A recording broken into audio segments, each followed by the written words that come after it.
Today, the NBA feels permanent. Packed arenas, massive television deals, players with global celebrity status, a league fully embedded in pop culture. But this version of the NBA almost never existed. Because in the 1970s, professional basketball in America was quietly unraveling. Not through one dramatic collapse, but through a convergence of neglect, instability, and internal chaos that nearly pushed the league past the point of recovery. This is the decade that almost killed the NBA. By the early 1970s, the NBA wasn't hated.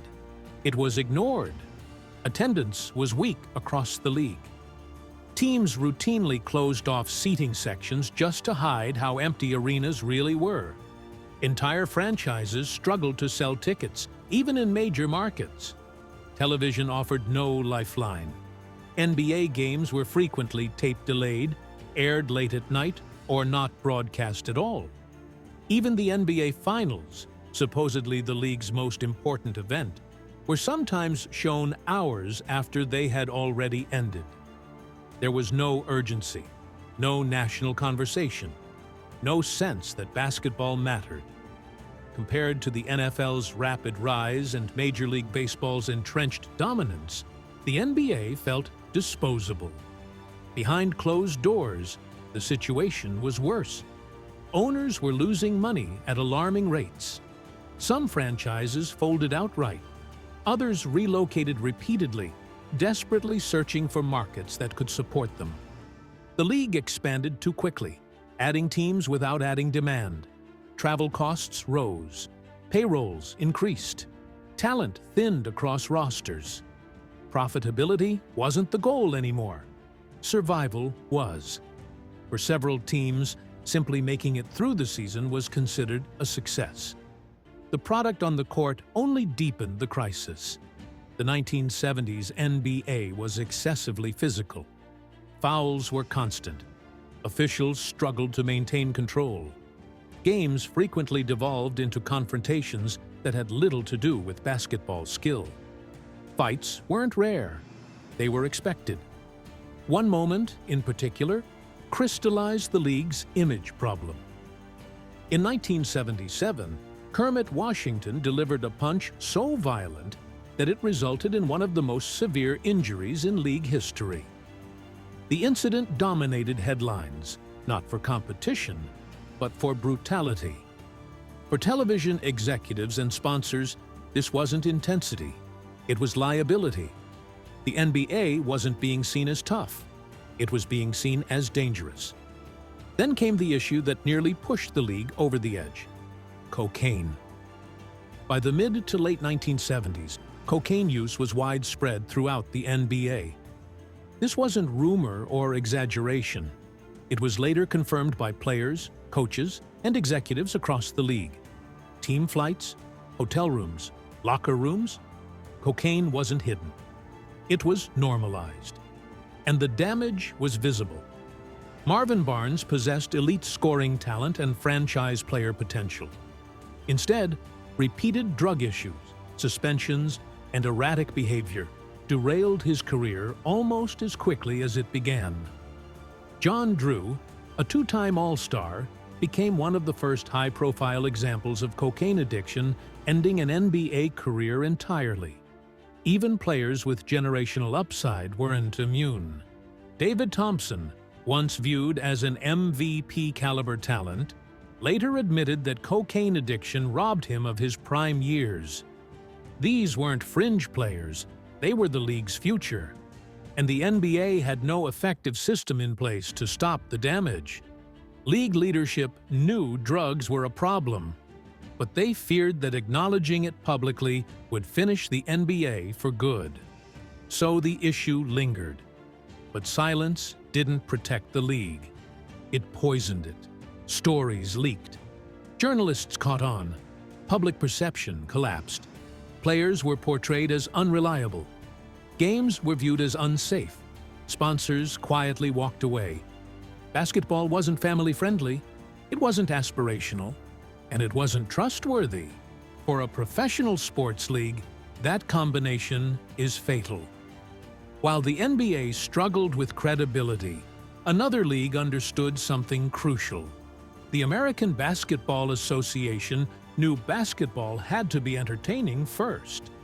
The ABA introduced ideas that felt radical in the 1970s, but would later define modern basketball. Most notably, it implemented the three-point line, encouraging spacing, shooting, and dramatic comebacks. NBA traditionalists dismissed it as a gimmick, but it fundamentally changed how the game could be played. The ABA also leaned fully into athleticism. Dunks weren't discouraged, they were celebrated. The league created the slam dunk contest, turning raw explosiveness into spectacle and star-making theater. Style mattered. Players expressed personality through flair, creativity, and confidence. Even the red, white, and blue basketball was designed to stand out visually on television. Compared to this, the NBA looked rigid and outdated. In 1976, the NBA and ABA merged. 4 ABA franchises joined the NBA, preventing professional basketball from fracturing entirely. The merger brought innovation into the league. The pace quickened, expression increased. The league slowly became more willing to market individual flair and entertainment value. But it also came with consequences. The NBA inherited the ABA's financial instability, thin ownership groups, and an already embedded drug culture. Many players entered a league that lacked the structure and discipline to absorb them responsibly. Instead of stabilizing the NBA overnight, the merger magnified existing problems. Talent diluted further. Oversight weakened. Control slipped. The league survived, barely.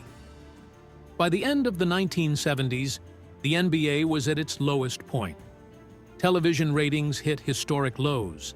Some playoff games drew fewer viewers than sitcom reruns. Network executives openly questioned whether basketball deserved airtime at all. Internally, league officials discussed contraction as a real possibility.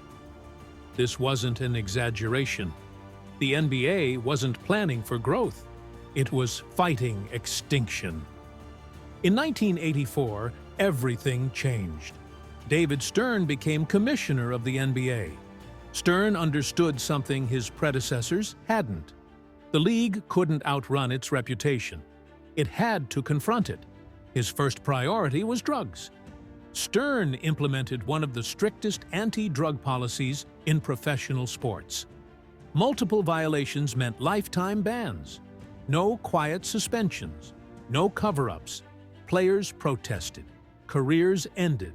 Lawsuits were threatened. Stern didn't back down. He believed credibility mattered more than comfort. Beyond discipline, Stern reshaped how the NBA presented itself. Broadcast quality improved. Marketing shifted toward individual stars. Rivalries became central. Storylines mattered. Basketball stopped being chaos. It became a product. Slowly, trust returned. Then came the break the NBA desperately needed. Magic Johnson and Larry Bird didn't just play basketball. They embodied what the league had been missing. Lakers versus Celtics. Showtime flair, rooted in ABA ideas, versus discipline. West Coast glamour versus blue-collar grit. The NBA finally learned how to sell the entertainment the ABA always understood. Ratings surged. Sponsors returned. Basketball mattered again. The modern NBA exists because the league nearly destroyed itself. The 1970s forced professional basketball to evolve or disappear. They exposed weaknesses. They demanded accountability.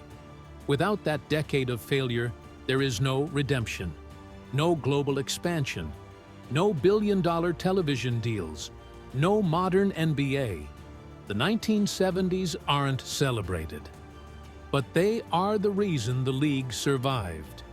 Sometimes, a league has to almost die before it learns how to live.